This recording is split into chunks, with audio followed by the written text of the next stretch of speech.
How strange. And my wife 30 and yet you seem so much older at times. I can't get over it. You're peculiar yourself, Mr. Montauk. Sometimes I even forget you're a fireman. Now, may I make you angry again? Go ahead. How did it start? How did you get into it? How did you pick your work and how did you happen to think to take the job you have?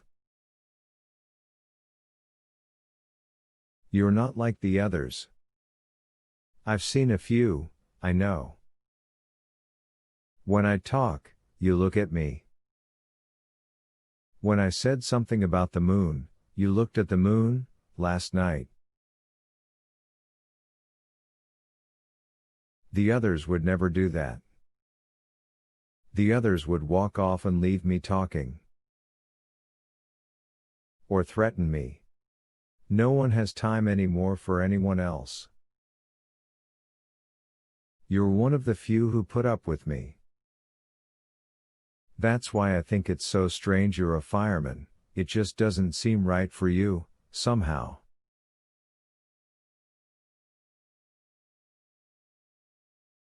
He felt his body divide itself into a hotness and a coldness, a softness and a hardness, a trembling and a not trembling, the two halves grinding one upon the other.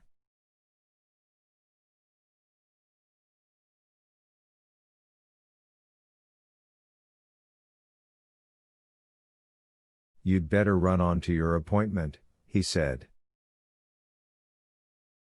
And she ran off and left him standing there in the rain. Only after a long time did he move. And then, very slowly, as he walked, he tilted his head back in the rain, for just a few moments, and opened his mouth.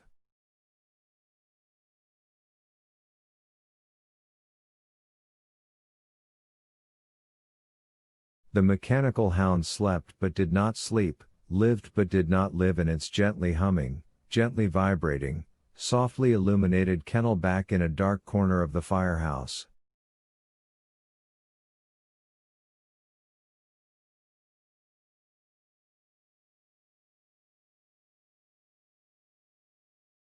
The dim light of 1 in the morning, the moonlight from the open sky framed through the great window, touched here and there on the brass and the copper and the steel of the faintly trembling beast.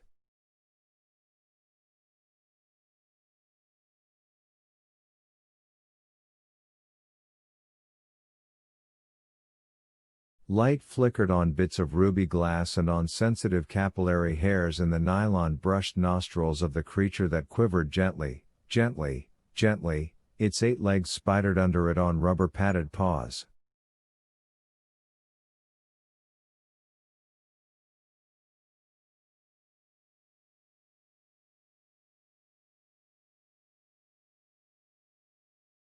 Montauk slid down the brass pole. He went out to look at the city and the clouds had cleared away completely, and he lit a cigarette and came back to bend down and look at the hound.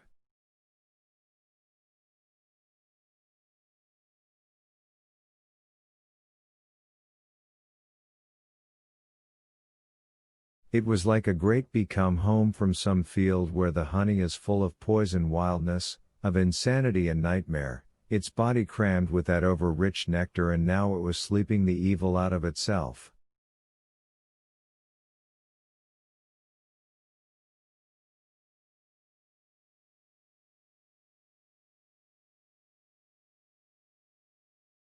Hello, whispered Montauk, fascinated as always with the dead beast, the living beast.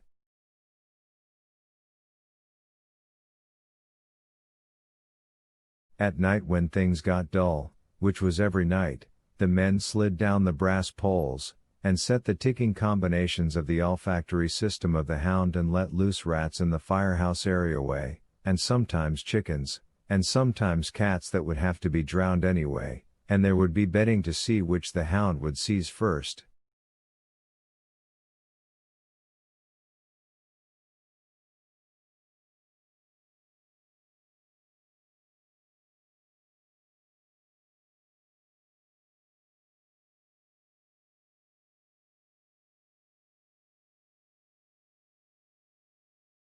The animals were turned loose.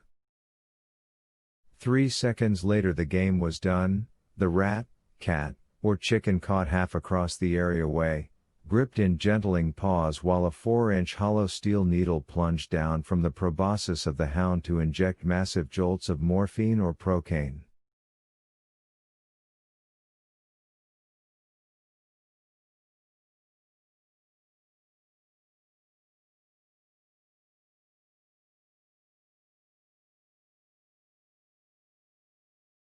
The pawn was then tossed in the incinerator. A new game began. Montauk stayed upstairs most nights when this went on. There had been a time 2 years ago when he had bet with the best of them, and lost a week's salary and faced Mildred's insane anger, which showed itself in veins and blotches.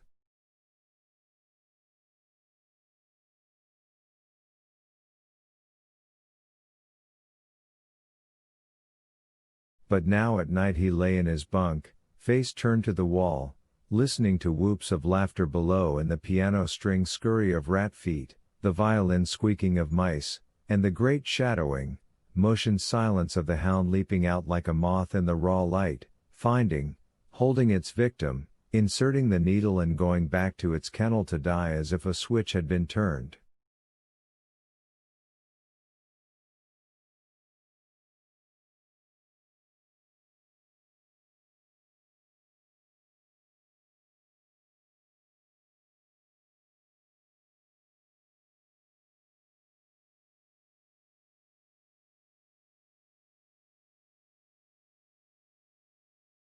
Montauk touched the muzzle.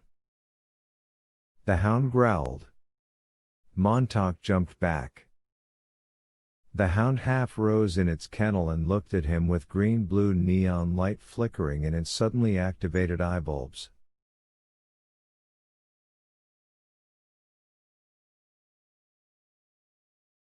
It growled again, a strange rasping combination of electrical sizzle, a frying sound, a scraping of metal, a turning of cogs that seemed rusty and ancient with suspicion.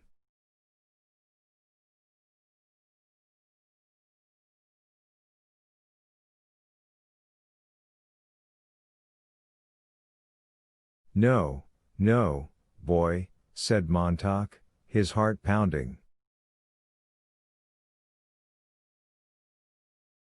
He saw the silver needle extended upon the air an inch, pull back, extend, pull back.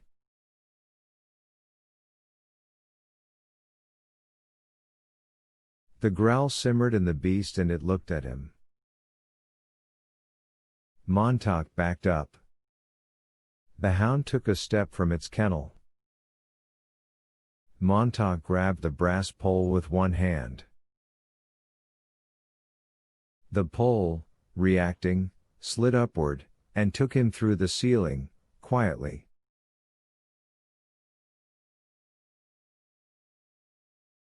He stepped off in the half-lit deck of the upper level. He was trembling and his face was green-white. Below, the hound had sunk back down upon its 8 incredible insect legs and was humming to itself again, its multifaceted eyes at peace.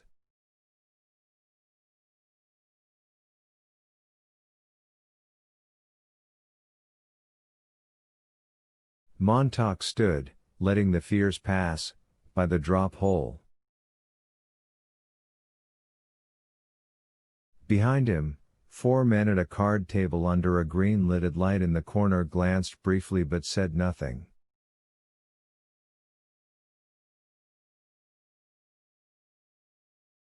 Only the man with the captain's hat and the sign of the phoenix on his hat, at last, curious, his playing cards in his thin hand, talked across the long room.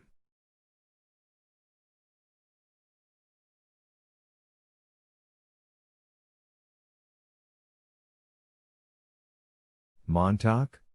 It doesn't like me," said Montauk. "What, the hound?" The captain studied his cards. "Come off it."